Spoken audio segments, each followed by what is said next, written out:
O Ministério Caçadores de Deus apresenta uma série que irá transformar a sua forma de viver e que irá revolucionar o seu relacionamento com Deus.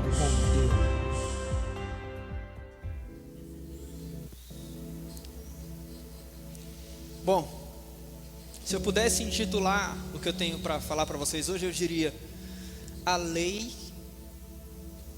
só vale até a morte.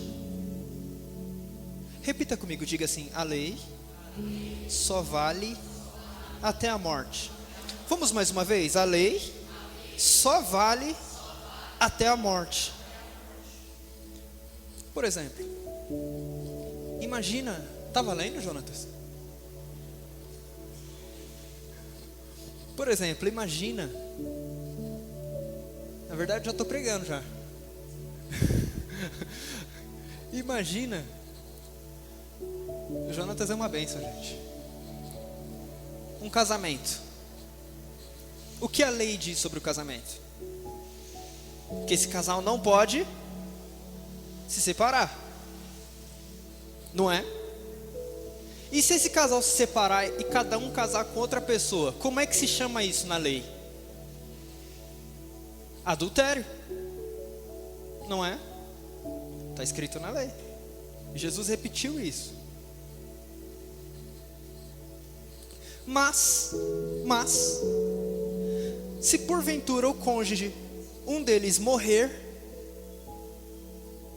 esse outro pode casar de novo? Então a lei perde o efeito?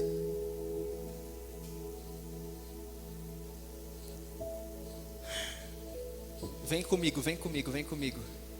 Isso significa então que a lei só tem valor e efeito até a morte. Porque quando há morte, a lei já não tem mais efeito, porque está morto. Quem concorda comigo, diga amém. Então nós precisamos viver uma morte para que a lei perca o efeito de condenação sobre a nossa vida. Porque enquanto estivermos vivos para ela, então ela tem todo o poder e direito de nos condenar. E mais, poder de nos mandar para o inferno e de fazer com que a gente viva uma vida de culpa.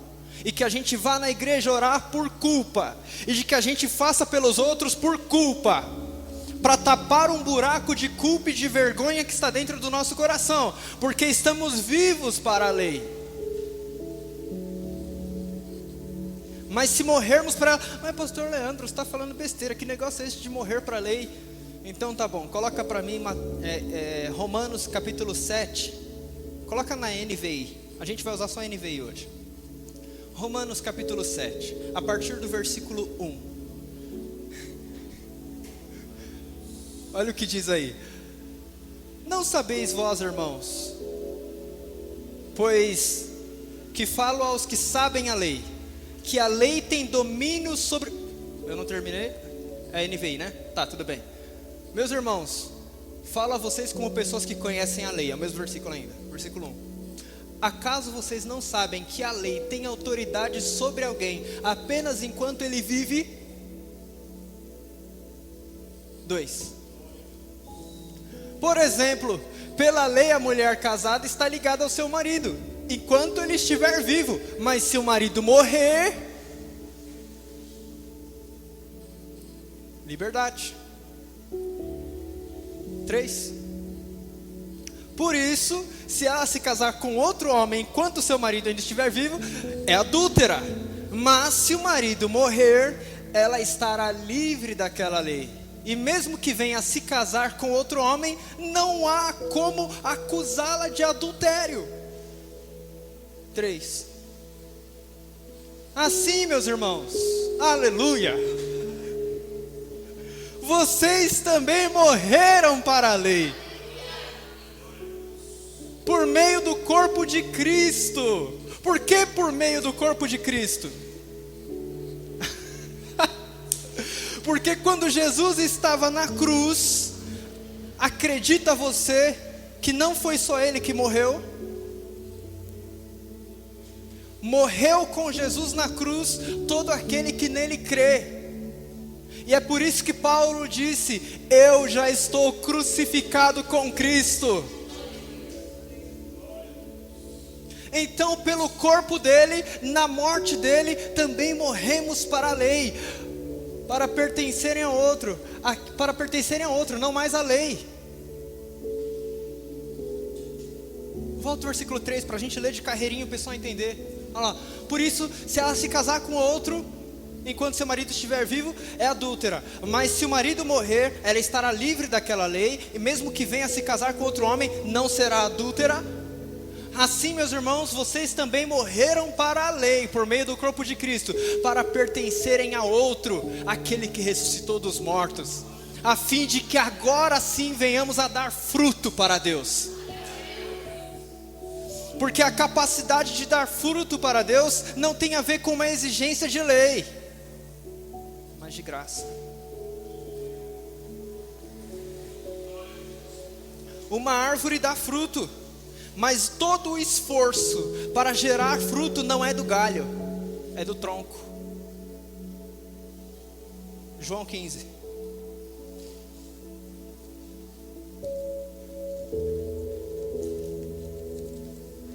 Enquanto é isso, você diga glória a Deus. Versículo 1.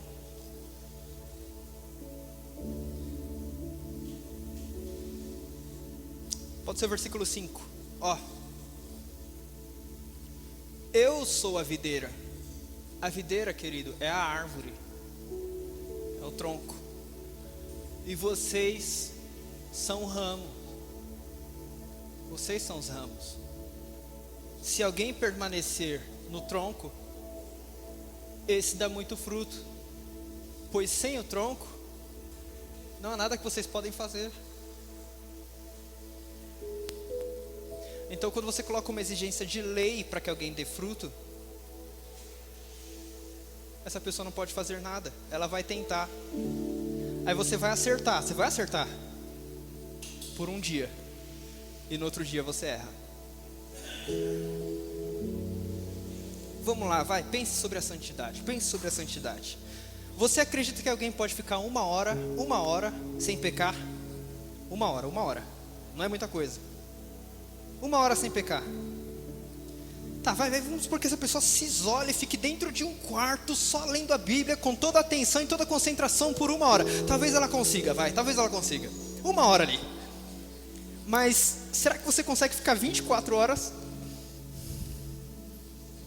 Não, né? Você vai ter que multiplicar toda a sua atenção, toda a sua concentração, para que por 24 horas você não peque. E aí, para você dar fruto para Deus, ele está 24 horas focado. Vamos supor que alguém seja tão super que consiga 24 horas. Agora, você acha que alguém consegue ficar 1 semana?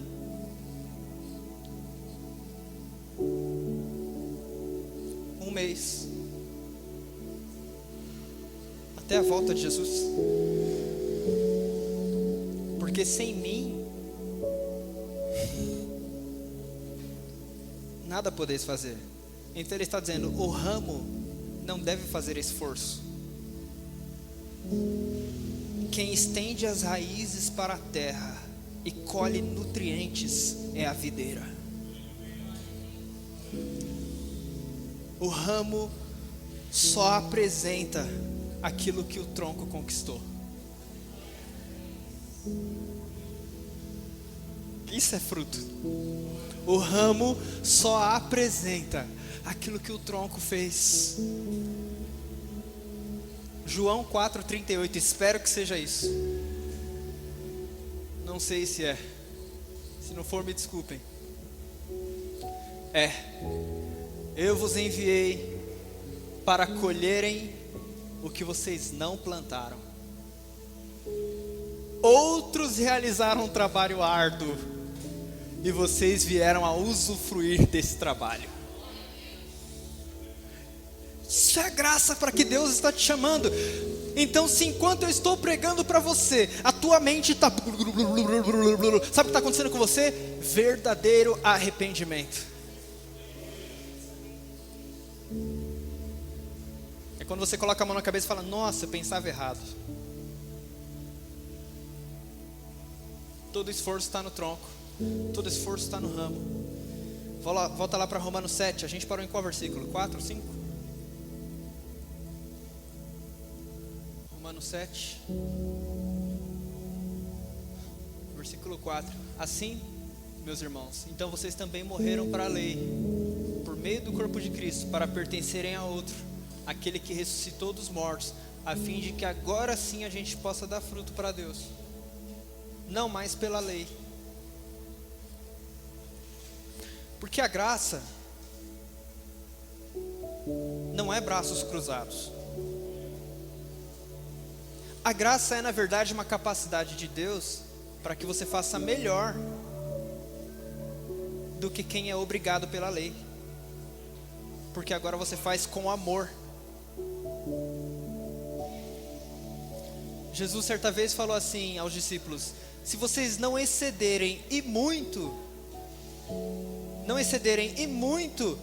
a justiça dos fariseus, de maneira alguma entrarão no reino. Você já pensou ouvir uma coisa dessa? Isso é preocupante para mim, porque eu descobri, lendo, que os fariseus eram muito disciplinados, muito mais do que eu. Eles tinham horário certo para orar todos os dias, durante tanto tempo. Aos sábados eles não trabalhavam. Eles tinham 423 ou 413 mandamentos que eles seguiam, e que eles seguiam ao máximo à risca. E Jesus olha para os discípulos e fala assim: a justiça de vocês tem que ser melhor do que a deles. Pela obrigação você não vai conseguir, cara. Não vai conseguir, cara. Mas olha para alguém que está apaixonado, alguém que ama. Pensa numa mãe. Alguém aqui é mãe? Antes de você ser mãe, você gostava muito de dormir.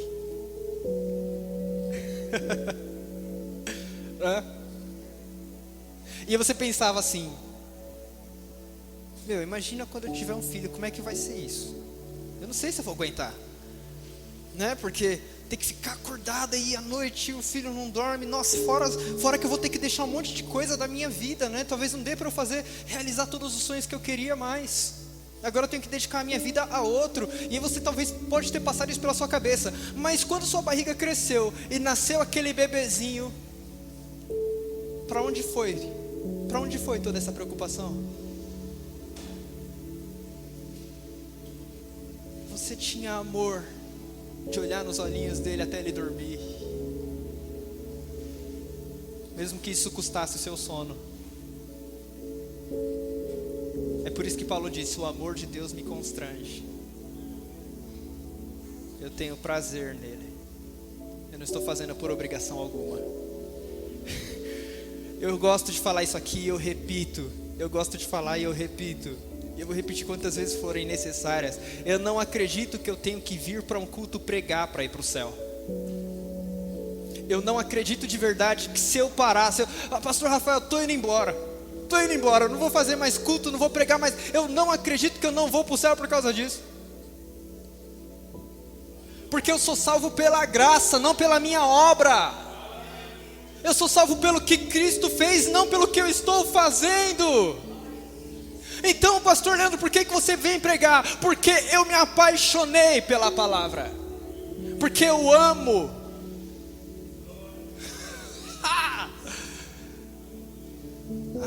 Meu Deus. Assim a gente pode dar fruto. Passa para mim ali, por favor, o versículo 6. A gente está no 5, é isso? Não, versículo 5.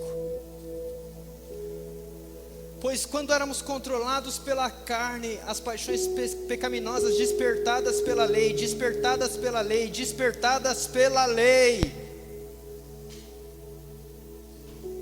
as paixões pecaminosas despertadas pela lei, atuavam em nossos corpos de forma que dávamos fruto para a morte. Cara, Paulo está dizendo que a lei despertava em nós a paixão pecaminosa. Vamos lá, já fiz isso aqui, mas Vamos lá. A partir de agora, você vai entender o que Paulo está falando aqui. A partir de agora, vocês estão proibidos terminantemente de olhar para a parede da sua esquerda. Ok? Estão proibidos. Quem olhar para a parede da esquerda vai para o inferno. Vocês só podem olhar para cá ou para a parede da direita. Eu continuo tendo direito, tá bom? Eu não fui proibido. Vocês estão proibidos de olharem. Cara, você percebe que eu acabei com o seu culto? Você percebe que eu estou falando aqui, você está pensando assim, quando que ele vai permitir de novo para que a gente olhe? Eu tirei toda a sua atenção, mas enquanto não existia lei, você não estava preocupado com a parede da esquerda. Agora, quando eu estabeleci uma lei, então toda a sua atenção se voltou para o pecado. Pode olhar se quiser. As paixões pecaminosas despertadas pela lei. Paulo chega a dizer que a força do pecado é a lei. E é por isso que se nós ainda vivemos para ela, não tem jeito, cara, a gente vai viver num pecado eterno. Versículo 6. Mas agora, morrendo para aquilo que antes me prendia, fomos libertados da lei, para que sirvamos conforme o novo modo do Espírito, e não segundo a velha forma da lei escrita. Cara, essa semana eu olhei e falei assim, meu Deus, Paulo estava pregando para os gentios, porque a lei foi instituída em Israel. Toda vez que você vê gentil na Bíblia, está falando da gente, ok? Então, todos os discípulos estavam focados em pregar para Israel. 18 anos depois da morte de Jesus, Pedro não tinha coragem de pregar para um gentil. Ele acreditava que era só para Israel. Foi quando Deus teve que dar uma visão para ele, lá no terraço. E ele viu descer um lençol com animais impuros. E uma voz dizia assim, Pedro, mata e come. E ele diz, jamais eu vou comer uma coisa impura. Então a voz desce mais uma vez e fala assim, Pedro, mata e come. Ele fala, são animais impuros, Senhor, não comerei. E mais uma vez, mata e come. São impuros, eu não como. Então a voz disse assim, não faça impuro aquilo que eu santifiquei. E então, veja o contexto da coisa, Então Deus fala para ele assim, desce porque tem um gentil te esperando para você pregar para ele. E Paulo foi quem trouxe a pregação para os gentios, mas Paulo trouxe sem lei. Como a lei chegou até a gente?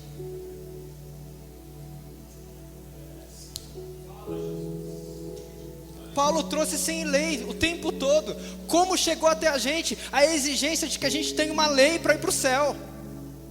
Como? Só pode ser uma obra de Satanás, cara.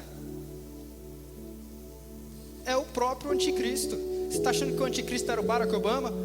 É o Donald Trump? Você está esperando o anticristo aparecer? 1 João 2,18. Você está esperando pelo cara errado, que ele já se manifestou.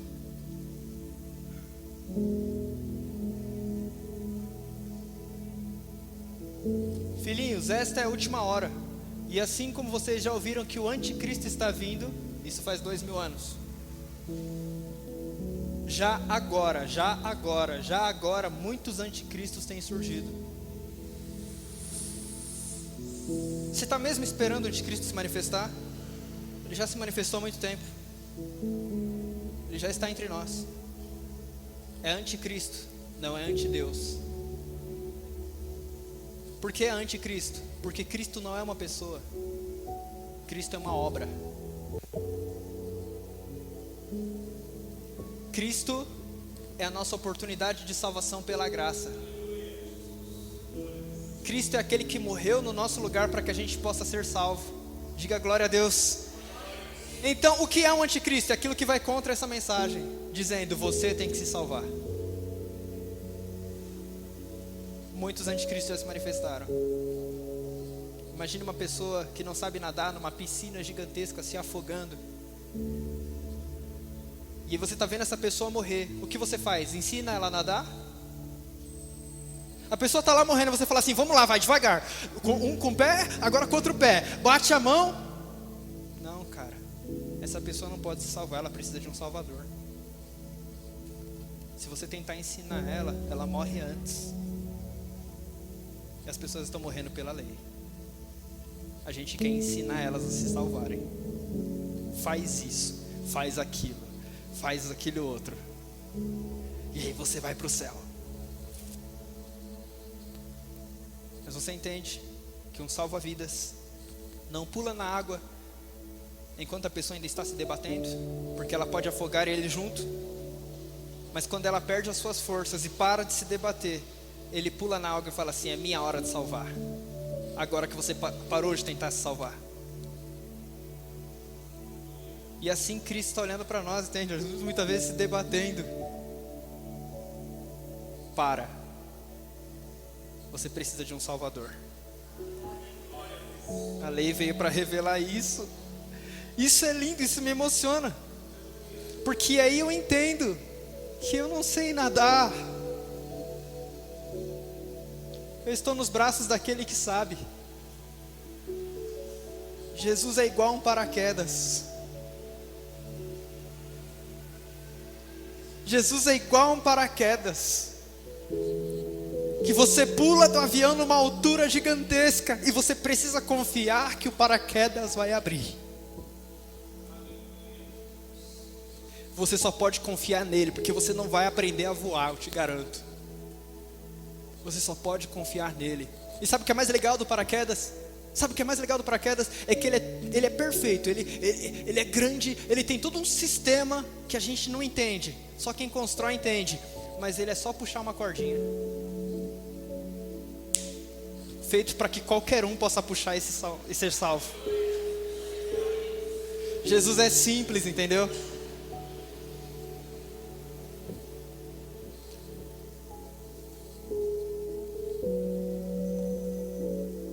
Um sequestrador, escuta essa. Um sequestrador pode fazer tudo, menos matar. Pois quando ele mata, acabou a ameaça, acabou o medo, acabou a barganha, acabou o objeto de troca, acabou o interesse e acabou toda a fonte de terror. A lei é um sequestro que irá te ferir, mas nada mais poderá fazer quando você morrer. Uau!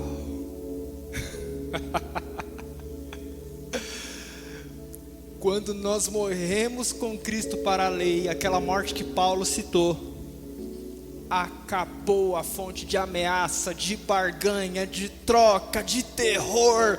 Acabou, porque morreu.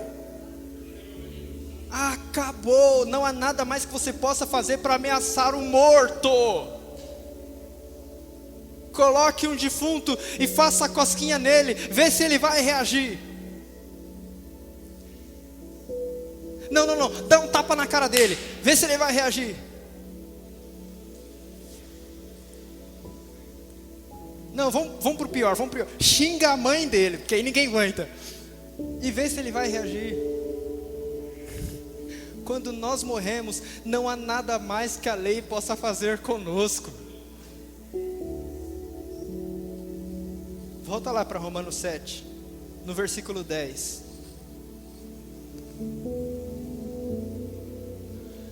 Eu descobri que o próprio mandamento, destinado a produzir vida, na verdade, produziu morte. E então nós aprendemos que na verdade a lei, ela tem um chamado. A lei tem um ministério. Repita comigo, diga: a lei tem um chamado.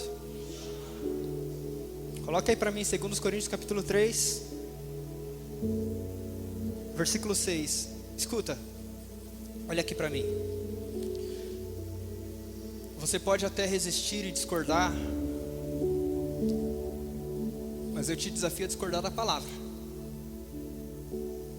Porque tudo que eu estou pregando para você, eu estou baseando na palavra. Ok? Seja bereano.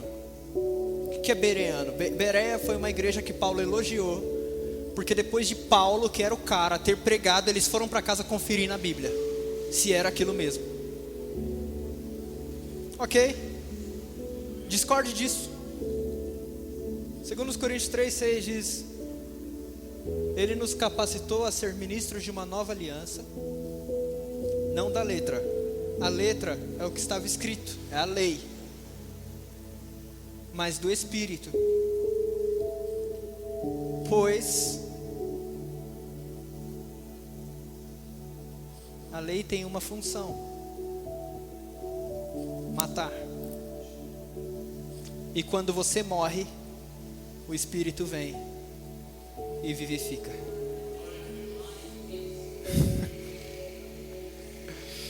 Diga glória a Deus, diga glória a Deus. Cutuca essa pessoa do seu lado e fala: segura essa, fala pra ele, segura essa.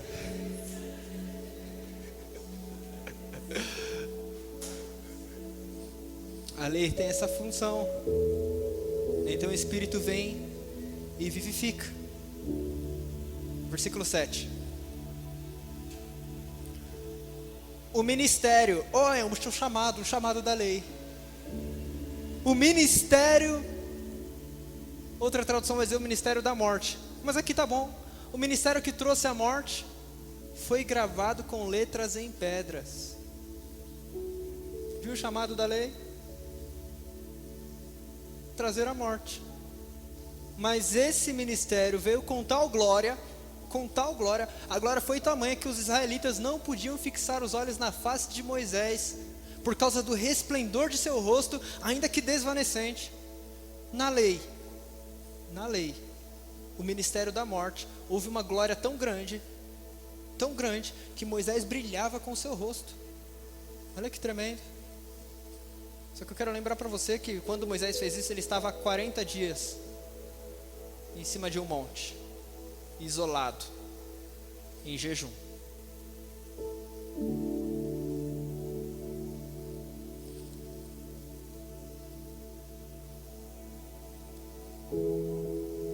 E veio com uma glória tamanha. Versículo 8.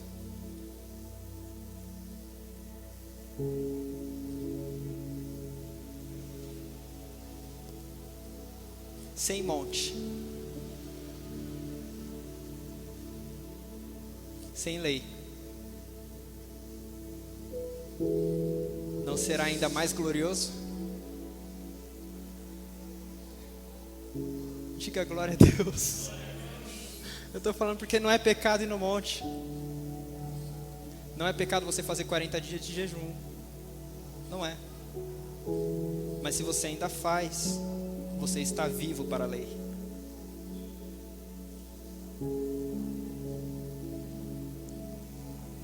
Se você faz com esse fim, a gente precisa separar as coisas aqui, ok? A gente precisa separar as coisas aqui. Não é que você não pode fazer jejum, o problema é o motivo, cara. Se você faz para alcançar alguma coisa de Deus, eu vou fazer um jejum para que Deus possa me curar, então você anulou a cruz, porque eu sou curado pela cruz. Entende? Entende? Não, eu vou entrar nesse propósito, mas é para que Deus possa, me abençoar. Então você entrou numa dinâmica da morte. Você ainda está vivo para isso. Porque para mim, ainda que eu não faça mais nada, eu já sou abençoado plenamente. Não, pastor, esse exagerou. Efésios 1:3.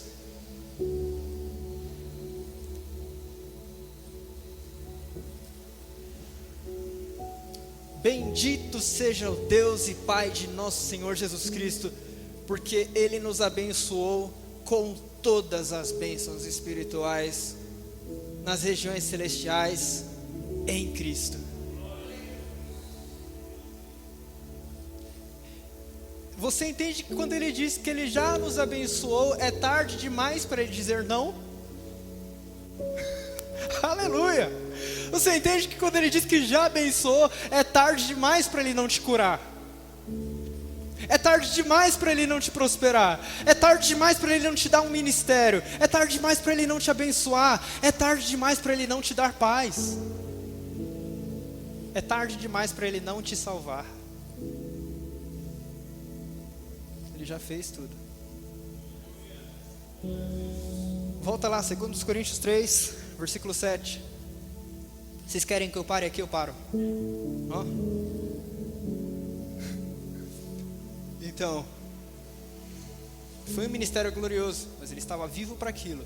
E isso tanto é verdade que quando Moisés desceu, então começou a acabar a glória, não foi? Aí ele manteve o véu para esconder que a glória estava acabando. Olha o que a lei faz com a gente, ela torna a gente grandes hipócritas. A gente quer que todo mundo ache que a gente está bem, que a gente está em santidade, que está tudo certo com a gente. E a gente mantém um véu de lei. 8. 9. Se era glorioso o ministério que trouxe condenação, o ministério da lei, o chamado da lei, quanto mais glorioso será o ministério que produz justiça. E a gente tem que entender o que é a justiça de Deus, porque justiça é diferente de juízo. Na Bíblia há uma grande diferença entre justiça e juízo. Então diga comigo, justiça diferente de juízo. Agora fala assim, juízo diferente de justiça. 2 Coríntios, capítulo 5, versículo 14.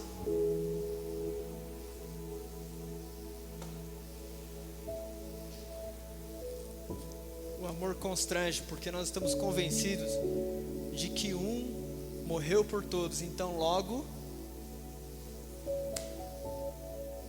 você entendeu? Que Jesus não estava sozinho na cruz. Entendeu? Cara, deixa eu falar pra você, deixa eu anunciar uma coisa que pode te assustar. Deus não acreditou na humanidade. Você está tentando salvar algo que Deus resolveu matar. Se Deus acreditasse em você e acreditasse na humanidade, Ele não enviava Jesus. Ele tentava resolver com você mesmo.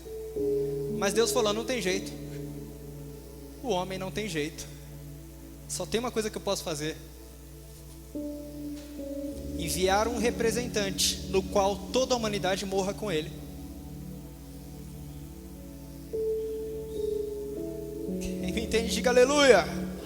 17.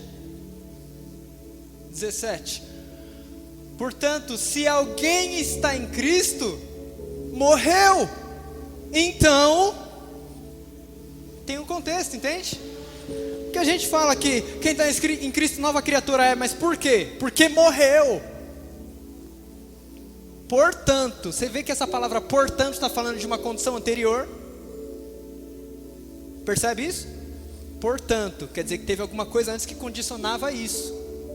Logo todos morreram. Portanto, se alguém está em Cristo, na cruz, crucificado e morto com Ele, é nova criação. E aí então faz sentido que as coisas antigas já passaram e coisas novas estão surgindo. Se está acontecendo uma morte em você pela letra, então Cristo vem para te ressuscitar e transformar você numa nova criatura. E eu quero te dar uma boa notícia: novas coisas surgirão. Versículo 21, porque eu falei da justiça de Deus, que justiça é diferente de juízo. Deus o tornou pecado por nós, aquele que não tinha pecado, para que nele nos tornássemos justiça de Deus. Yes! Então nós nos tornamos justiça em que momento? No momento que Deus tornou Jesus em pecado, não em pecador. Transformou ele no próprio pecado e aniquilou esse pecado na cruz. E nós nele. Então, nele nós nos tornamos a própria justiça de Deus. Eu gosto disso. Repita comigo, justiça de Deus. Vamos lá. Diga, é a capacidade de entrar na presença de Deus sem culpa, sem medo, sem complexo de inferioridade, chamando Ele de Pai, como se o pecado nunca tivesse existido. Nós viramos justiça de Deus. Aleluia. Volta lá para 2 Coríntios capítulo 3, acho que foi o versículo 7, né, Jonatas? 8, 9. 9 mesmo. Que produz justiça. Esse é o ministério que produz justiça, do Espírito. Da lei não pode produzir isso. Na lei você tenta se justificar. No Espírito você se torna a justiça. Na lei você sofre para convencer Deus de que você é bom o suficiente para ir para o céu. No Espírito você já é justiça, não tem como você não estar com Ele. É por isso que João fala, nós vamos ter confiança para com Ele naquele grande dia. Cara, alguém que se tornou justiça de Deus não está com medo do juízo, porque se tornou justiça. Agora, se eu começasse o culto dizendo aqui assim: irmão, se Jesus voltar hoje, você vai para o céu? Então o que ia passar no seu coração? Em coração de muitas pessoas ia passar um certo choque, uma certa preocupação. E será que eu vou para o céu? É verdade, meu Deus, eu pequei ontem, eu falei com isso, falei com aquilo. Cara, imagina você viver uma vida assim. Você nunca vai conseguir viver para Deus de verdade. Das duas uma. Ou você se desvia falando, isso não é para mim, eu não consigo ser tão santo assim. Ou você vira um hipócrita dentro da igreja, dizendo que é sem ser. De qualquer forma, o ministério da lei é para te levar até a morte, para que então Cristo venha te vivificar. Versículo 10. Esse ministério da morte que foi glorioso, agora não tem glória, em comparação com a glória insuperável. Saia desse ministério de lei. Saia do chamado da lei. Vamos para uma glória insuperável. 11. E se o que estava se desvanecendo se manifestou com glória, quer dizer, o que estava acabando, que era o de Moisés, se manifestou com glória, quanto maior será a glória do que permanece. Cara, eu gosto de ler isso, sabe por quê? Porque enquanto eu vivia pela lei, eu tinha que renovar a minha santidade, renovar a minha justiça, renovar a minha intimidade com Deus, renovar a minha comunhão com Deus, de maneira que se eu falhava aqui agora, então quando eu fosse orar, Deus, vamos lá de novo, do zero, começa tudo outra vez, eu preciso renovar e renovar, porque se desvanece. Mas o ministério do Espírito, a Bíblia diz que é uma glória que permanece. Então, a glória que está se manifestando no meu coração nesse culto agora, permanecerá comigo para sempre e nunca sairá de mim. Essa vida que Deus está chamando você, diga glória a Deus. Ele está te chamando para uma vida que permanece, e não que você tenha que renovar na Santa Ceia do próximo mês. Que permanece. Que permanece. Aleluia. O que Jesus fez permanece. O que nós fazemos acaba. O que Jesus fez é contínuo e eterno. O que nós fazemos se desvanece, fraqueja, diminui, sucumbe. Mas o que Cristo fez é insuperável. Eu quero que permaneça em mim o que Cristo fez.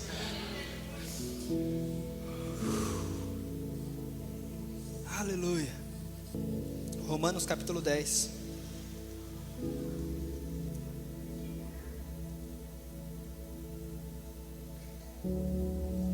Romanos 10. Eu vou ler o versículo 1 em diante. Vocês me dão mais alguns minutinhos? Posso? Eu não sou de pregar muito não, gente. Eu prego geralmente rapidinho. Romanos 10, versículo 1. Diz assim: irmãos, o bom desejo do meu coração... a Deus por vocês e por Israel é para a sua salvação. Porque lhes dou testemunho de que tem zelo de Deus, mas não com entendimento. Para aqui, olha para mim. Paulo diz assim: eu reconheço que vocês têm zelo, vocês trabalham com zelo, mas falta entendimento. Vou falar porque eu vejo pessoas, e aí você vai falar assim: ah, pastor, você está julgando doutrina. Vem comigo, você vai entender o que eu estou falando. Mas eu vejo jovens, garotas de 18 anos, que deixam de lado toda a sua vaidade. Quando eu falo vaidade, eu falo o lado saudável dela, entende? Pentear o cabelo, passar uma maquiagem para ir num casamento. Eu estou falando de coisas que eu vejo, que eu vi, ok? Deixam de lado tudo isso por quê? Para servir a Deus. Não é um zelo muito grande? É um zelo, cara. Não é?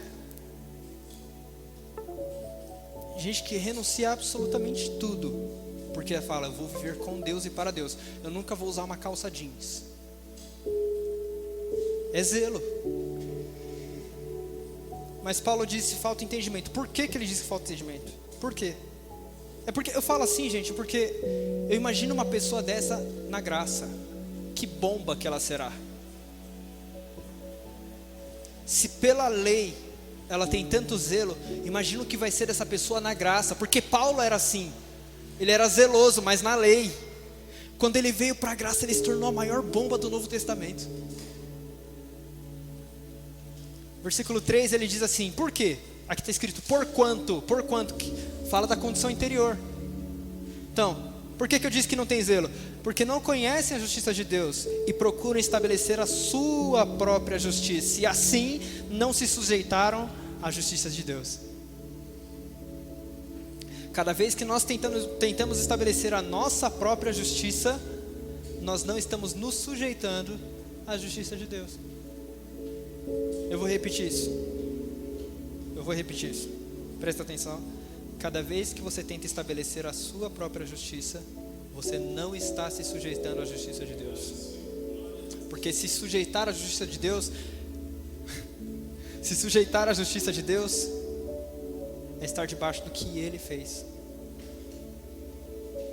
E então no versículo 4, ele finalmente diz: porque o fim da lei é Cristo, para a justiça de todo aquele que crê. O fim da lei é Cristo, para quê, Senhor? Para a justiça de qualquer um que creia. Não, pastor, para a justiça de todo aquele que não falta no culto de domingo.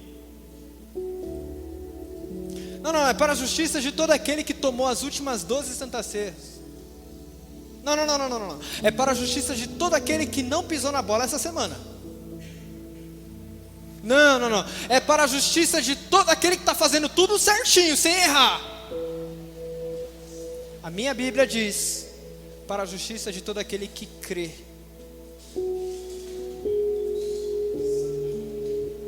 É por isso que nós somos salvos pela fé. Porque Deus sabia que não seríamos capazes de cumprir a lei dele. Ela é muito perfeita.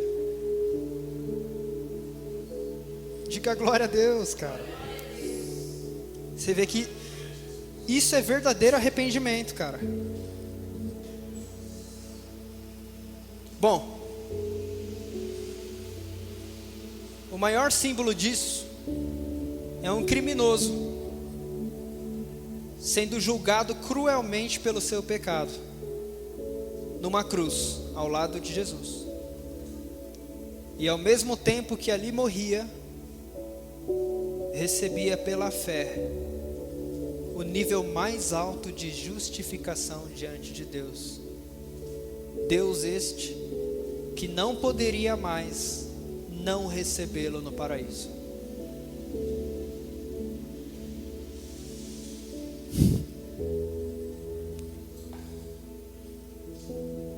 Uma lei religiosa e humana, porque o Estado era a religião em Israel, que crucificava um homem por causa do seu erro, ao lado de Jesus. E ao mesmo tempo que ele morria pela imposição da lei, ele recebia pela fé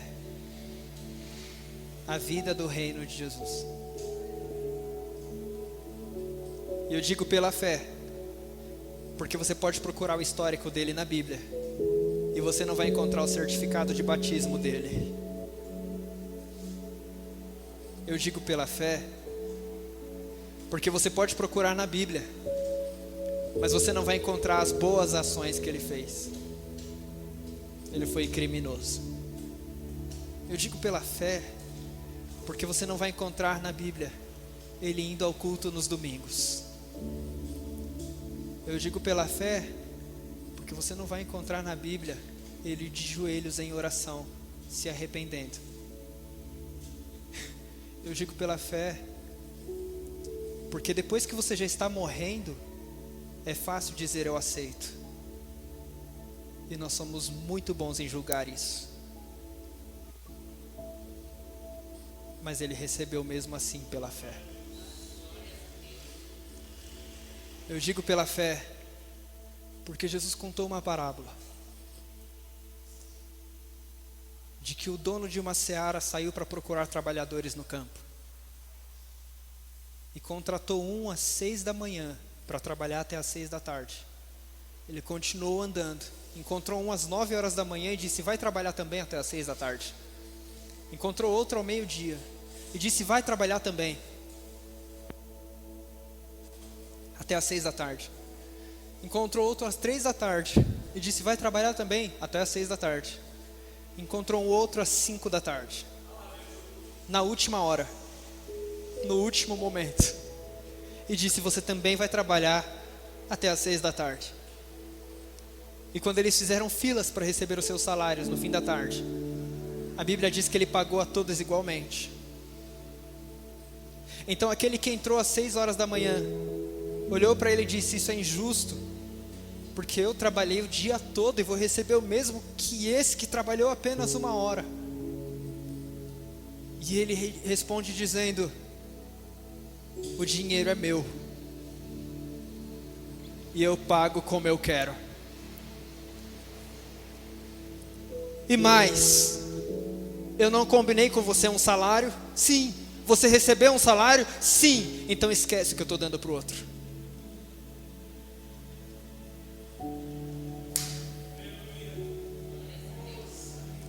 Isso é a graça, para que aquele que chegou já todo destruído, já fez tudo errado. Meu Deus, eu perdi tanto tempo na vida. Eu quero que entrem pessoas nessa igreja com essa sensação: eu já perdi toda a minha oportunidade de viver o melhor tempo do evangelho na minha vida. Eu quero que cheguem pessoas com essa sensação na igreja, só para eu dizer para ela: o seu salário não é diferente do que o meu. Que trabalho no ministério desde os 13 anos de idade, mas eu sei que se você chegar aqui no último suspiro da tua vida, o teu salário é o mesmo. Aleluia, porque esse é o nosso Deus. Isso é a alegria da comemoração do evangelho, da graça. Nós precisamos comemorar um Deus bondoso, diferente do homem, que só pode pagar aquilo que foi feito por ele. Deus é diferente disso. É por isso que eu morri para a lei, eu me matei para a lei, eu morri na letra, para que eu possa viver para a graça em Cristo Jesus. Fim. O fim da lei é Cristo, para a justiça de todo aquele que crê. Diga glória a Deus por isso. Vamos aplaudir a Jesus.